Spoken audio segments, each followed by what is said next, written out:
അസ്സലാമു അലൈക്കും. Welcome back to our channel. ഇന്ന് ഞാൻ ഉണ്ടാക്കാൻ പോകുന്ന ഒരു അടിപൊളി പഴംപൊരിയാണ്. വളരെ എളുപ്പത്തിൽ തയ്യാറാക്കി എടുക്കാൻ പറ്റുന്ന ഒരു പഴംപൊരിയാണ്, നാടൻ പഴംപൊരിയാണ് ഇന്ന് കാണിക്കാൻ പോകുന്നത്. അപ്പോൾ അതെങ്ങനെ ഉണ്ടാക്കാമെന്ന് നമുക്ക് നോക്കാം. ഒട്ടും താമസിപ്പിക്കുന്നില്ല, നമുക്ക് വീഡിയോയിലോട്ട് പോകാം.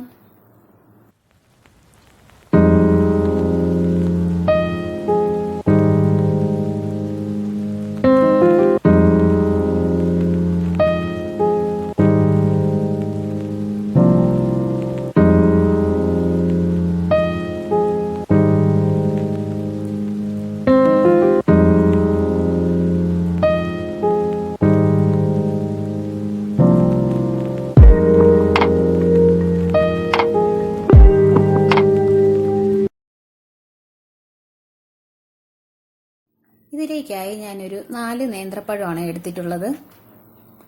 അത്യാവശ്യം പഴുത്ത നല്ല നേന്ത്രപ്പഴമാണ് എടുത്തിട്ടുള്ളത്. ഇനി നമുക്ക് ഇതിന്റെ തോലൊക്കെ കളഞ്ഞിട്ട് നെടുകെ ഒന്ന് കട്ട് ചെയ്തെടുക്കാം. ഇനി നമ്മൾ എടുക്കുന്ന പഴം ഒരുപാട് വലുതാണെങ്കിൽ നമുക്ക് ക്രോസ് ചെയ്ത് കട്ട് ചെയ്തെടുക്കാം. അങ്ങനെയാണെങ്കിൽ ഒരുപാട് എണ്ണയൊന്നും വേണ്ടി വരില്ല, അത്യാവശ്യം എണ്ണ മാത്രമേ വേണ്ടി വരത്തുള്ളൂ. അത് നമ്മുടെ ഇഷ്ടത്തിനനുസരിച്ച് കട്ട് ചെയ്തെടുക്കാം. ഞാനിവിടെ നേരെയാണ് കട്ട് ചെയ്തെടുക്കുന്നത്. ഞാനിവിടെ നെടുകെ കട്ട് ചെയ്ത് കൊടുക്കുന്നുണ്ട്. കണ്ടോ, കടയിൽ നിന്ന് വാങ്ങുന്ന പഴംപൊരി ആണെങ്കിൽ അവർ 3-4 പീസാക്കി കട്ട് ചെയ്തെടുക്കും. നമുക്ക് വീട്ടിലാണെങ്കിൽ അത്യാവശ്യം 2 പീസായിട്ടോ 3 പീസായിട്ടോ കട്ട് ചെയ്തെടുക്കാവുന്നതാണ്. നമുക്കിപ്പോൾ വീട്ടിലാണെങ്കിൽ നമ്മുടെ ഇഷ്ടത്തിന് കട്ട് ചെയ്തെടുക്കാം. ഞാനിവിടെ 2 പീസായിട്ടാണ് കട്ട് ചെയ്തെടുക്കുന്നത്.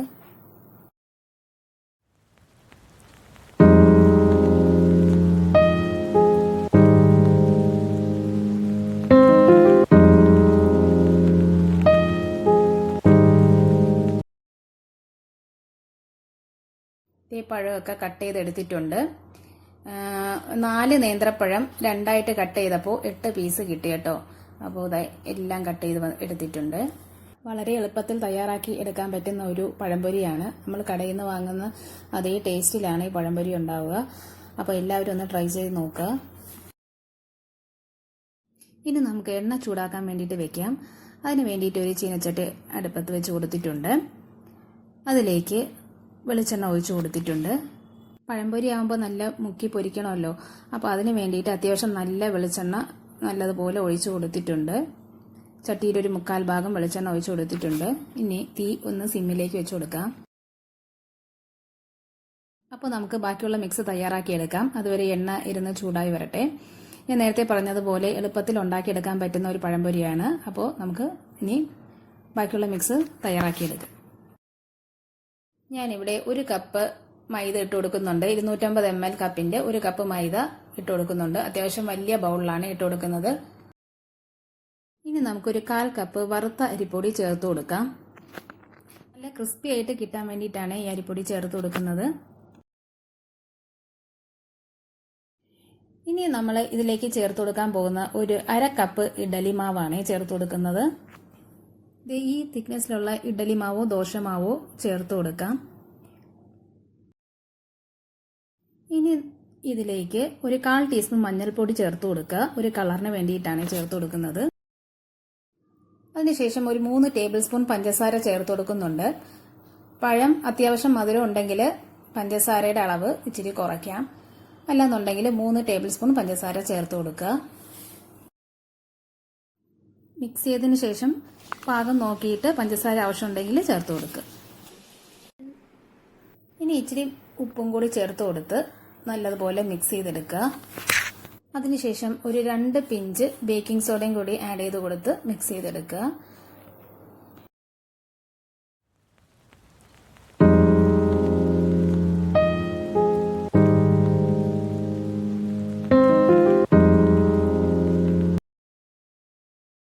ഇനി നമുക്ക് വെള്ളം ഒഴിച്ചു കൊടുത്ത് മിക്സ് ചെയ്തെടുക്കാം. കുറേശ്ശെ വെള്ളം ഒഴിച്ചു കൊടുത്ത് ഞാനിവിടെ മിക്സ് ചെയ്തെടുത്തിട്ടുണ്ട്.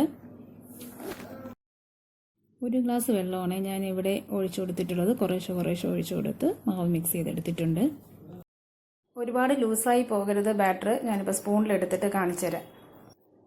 പഴം മുക്കിക്കഴിഞ്ഞാൽ ഇത് ഇങ്ങനെ കവർ ചെയ്തിരിക്കണം.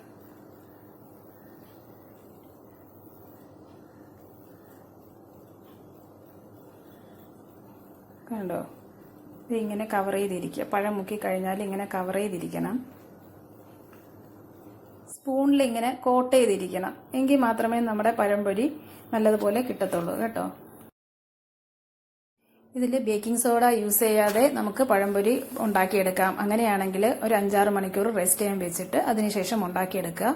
എളുപ്പത്തിൽ ഉണ്ടാക്കിയെടുക്കണമെങ്കിൽ ഒരു 2 പിഞ്ച് ബേക്കിംഗ് സോഡ ആഡ് ചെയ്ത് കൊടുത്തതിന് ശേഷം ഉണ്ടാക്കിയെടുക്കുക.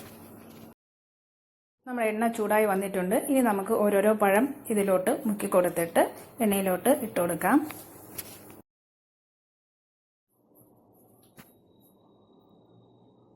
ഇതേ കണ്ടില്ലേ, നല്ല ഒന്നാന്തരം പഴംപൊരിയാണേ നമുക്ക് കിട്ടിയിട്ടുള്ളത്. സൈഡിലൊക്കെ എക്സ്ട്രാ മാവ് വന്നിട്ടുണ്ട്, അത് മാറ്റി കൊടുക്കുക. ഇനി നമുക്ക് തിരിച്ചും മറിച്ചും ഇട്ട് നന്നായിട്ട് വേവിച്ചെടുക്കുക. ഒരു ഗസ്റ്റൊക്കെ വരുമ്പോൾ ചായ ഇടുന്ന സമയം കൊണ്ട് നമുക്ക് ഈ പഴംപൊരി ഉണ്ടാക്കിയെടുക്കാവുന്നതാണ്. അത്ര എളുപ്പത്തിൽ ഉണ്ടാക്കിയെടുക്കാൻ പറ്റുന്ന ഒരു പഴംപൊരിയാണിത്. വെറും 5 മിനിറ്റ് മതി കേട്ടോ. നല്ല ഒരു പഴംപൊരി റെഡിയായി വന്നിട്ടുണ്ട്. കണ്ടോ, നല്ല നാടൻ പഴംപൊരി റെഡിയായി വന്നിട്ടുണ്ട്. അപ്പോൾ എല്ലാവരും ഒന്ന് ട്രൈ ചെയ്ത് നോക്കുക. കണ്ടോ, ഒട്ടും എണ്ണ കുടിച്ചിട്ടില്ല, നല്ല ക്രിസ്പിയായി വന്നിട്ടുണ്ട്. കണ്ടോ, എല്ലാവരും ഒന്ന് ട്രൈ ചെയ്ത് നോക്കുക. അപ്പോൾ വീഡിയോ ഇഷ്ടപ്പെട്ടിട്ടുണ്ടെങ്കിൽ ലൈക്ക് ചെയ്യുക, ഷെയർ ചെയ്യുക, സബ്സ്ക്രൈബ് ചെയ്യുക, കമൻറ്റ് ചെയ്യുക. എല്ലാവരും ഒന്ന് സപ്പോർട്ട് ചെയ്തേക്കണേ. ഇൻഷാല്ലാ മറ്റൊരു വീഡിയോ ആയിട്ട് വരുന്നവരെ ടാറ്റാ, bye bye, see you. Thanks for watching. By.